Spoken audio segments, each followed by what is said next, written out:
Nació en Toledo el 6 de noviembre de 1479 y murió en Tordesillas el 12 de abril de 1555. Fue bautizada en la antigua iglesia de San Salvador de Toledo. Fue la tercera hija de los reyes católicos, después de Isabel, la primogénita, y de Juan, su hermano.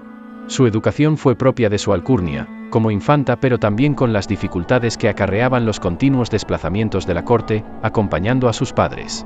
Su formación se basó en un manual de instrucción femenina, escrita por el franciscano Francesc d'Eiximenis, el cual aconsejaba educar a las niñas en la moralidad, buenas costumbres y la obediencia total a la autoridad paterna.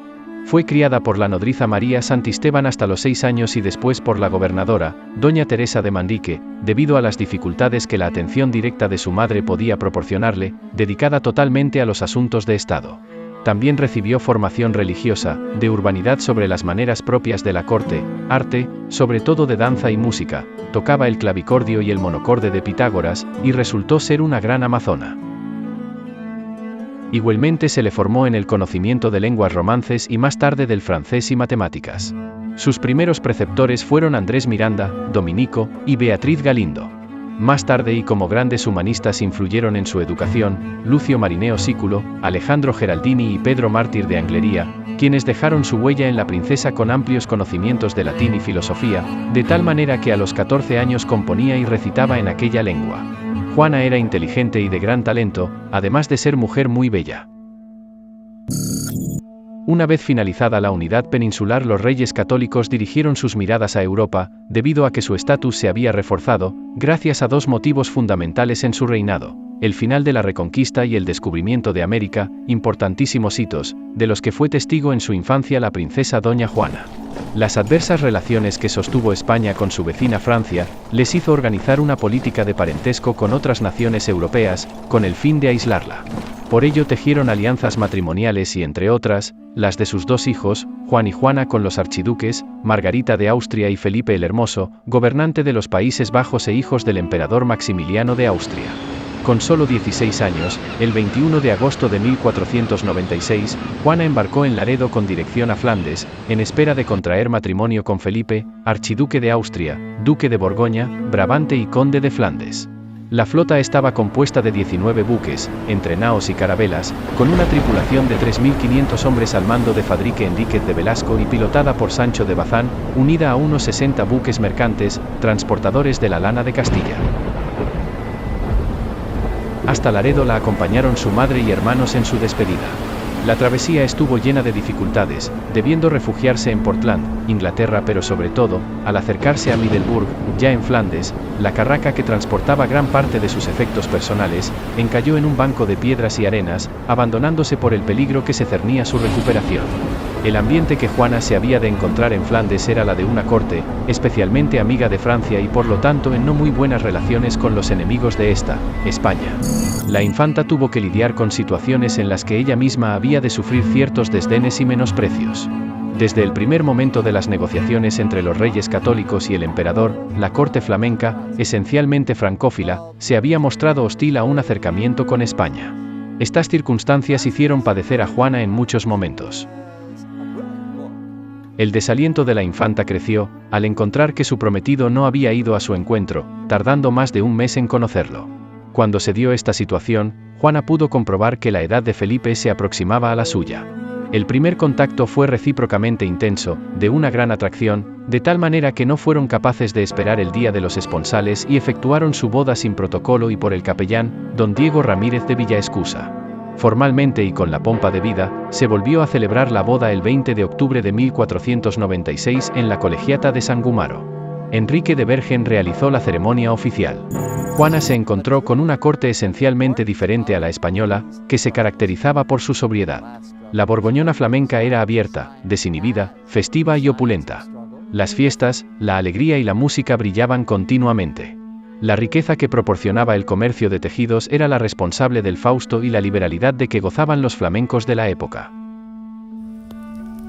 La pasión de Juana por su marido fue tan intensa que, incapaz de disimulo, logró el efecto contrario, pues este siguió con sus episodios amorosos extraconyugales que intensificaron más el ardor de la infanta, unidos a arrebatos de celos, y fue determinante de épocas de hastío por parte del marido, intercalados por otras de pasión ardorosa y riñas y peleas, cada vez más frecuentes y con connotaciones violentas.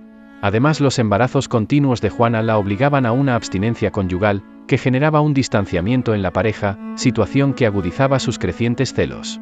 Su primera hija Leonor, nació en Lovaina el 15 de noviembre de 1498. Carlos, el futuro rey de España y emperador, nació el 24 de febrero de 1500 en Gante. Al año siguiente, el 18 de julio de 1501 nacería su tercera hija, Isabel.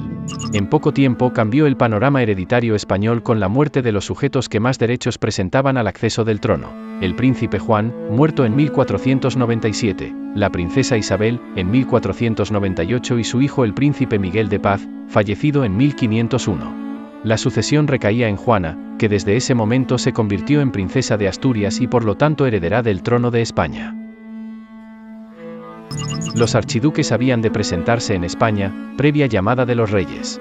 Don Felipe, fiel a su política siempre cercana a Francia, respondió de forma que hirió la susceptibilidad a la corona española, retrasando todo lo que pudo su marcha, a finales de 1501, y en vez de hacerlo por mar, atravesó toda Francia, para detenerse en la corte y así inferir más agravio a los reyes, sus suegros, con el retraso añadido.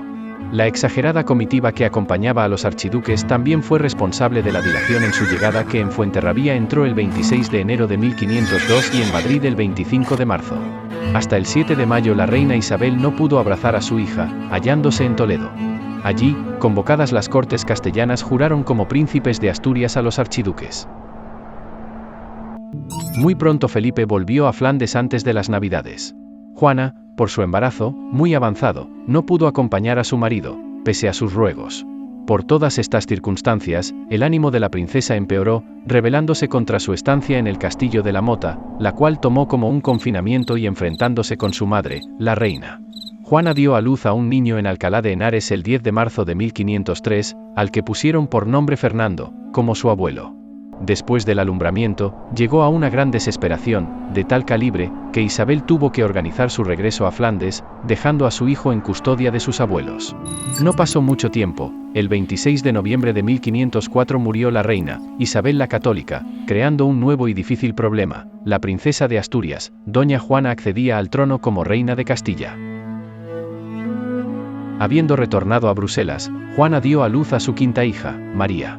Pasó más de un año, el 17 de enero de 1506, cuando los archiduques embarcaron para España, y dada la fecha en pleno invierno, los temporales obligaron a la flota, formada por 40 barcos, a refugiarse en Inglaterra, donde permanecieron 3 meses como huéspedes de Enrique VII. Allí se vieron las hermanas por última vez en su vida, Juana y Catalina. Embarcados de nuevo los príncipes, llegaron a La Coruña el 26 de abril. El rey Fernando había apostado por su hija como reina. Felipe fue nominado en el testamento de Isabel como rey consorte, pero este se defendió, al no renunciar al poder. Y en la Concordia de Salamanca acordó, junto con el rey y la propia Juana, el gobierno conjunto entre Felipe y Fernando. Felipe consiguió el apoyo de la mayoría de la nobleza castellana, debiendo Fernando que tratar en la Concordia de Villafáfila, el 21 de junio de 1506, con el consiguiente retiro a Aragón, siendo proclamado Felipe rey de Castilla en las Cortes de Valladolid con el nombre de Felipe I.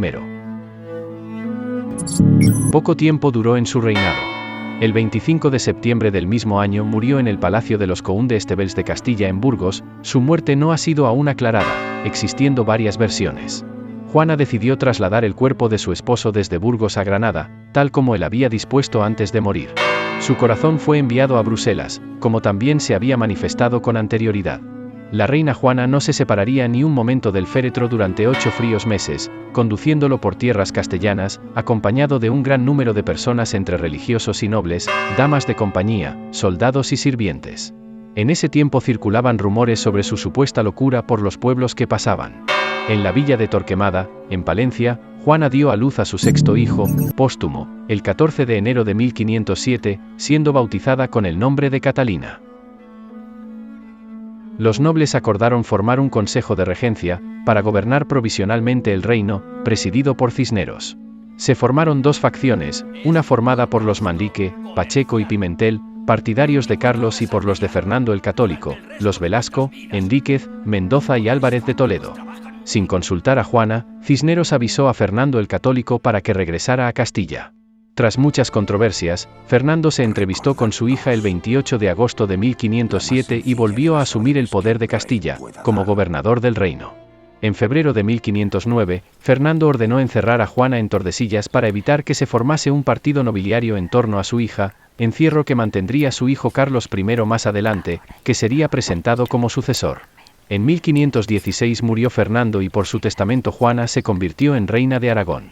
Ejercieron la regencia de este país el arzobispo de Zaragoza, Alonso, hijo natural de Fernando el Católico, y la de Castilla el cardenal Cisneros hasta la llegada del príncipe Carlos desde Flandes. Carlos pudo proclamarse rey de Castilla, proponiendo la cooficialidad de ambos como reyes. Por ello Juana nunca fue declarada incapaz por las Cortes de Castilla ni se le retiró el título de reina.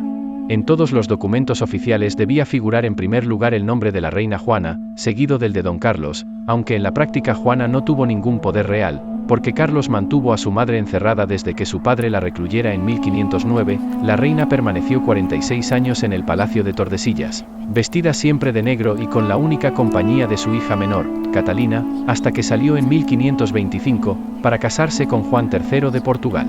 La leyenda negra se cernió pronto sobre su persona y el calificativo de «loca» se extendió por todos los lugares, infravalorándola en gran manera y eliminando sus grandes cualidades.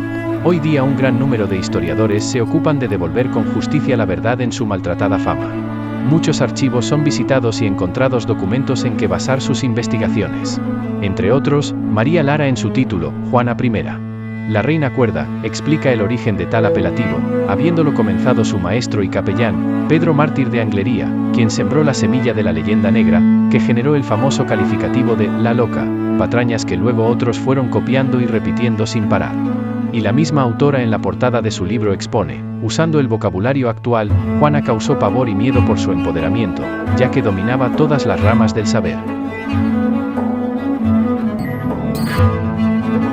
Sus protestas y su rebeldía por enfrentarse a tres hombres muy codiciosos, fueron utilizadas para tejer otra leyenda negra. Su tesis la completa analizando su actitud a la muerte de su marido, para evitar un nuevo casamiento, esta vez con el longevo rey de Inglaterra. Nos dice la historiadora, pero ella halló en la presunta locura un subterfugio. Al morir Felipe el Hermoso mandó desenterrar su cadáver, no por apego a sus vísceras sino porque de este modo evitaba que la casaran de nuevo. Porque existía en Castilla la tradición de que una reina viuda no podía contraer matrimonio de nuevo si su marido estaba insepulto. En archivos de la historia se analiza el porqué de la leyenda negra sobre doña Juana, en estas palabras, el interés literario por ella parece nacer en la segunda mitad del siglo XIX, siendo el romanticismo el estilo que halló en su leyenda negra un filón para construir historias sobre ella y reconstruir el pasado de España. Con esta afirmación constatamos la falsedad de tal leyenda negra, basada en intereses poco claros y crueles.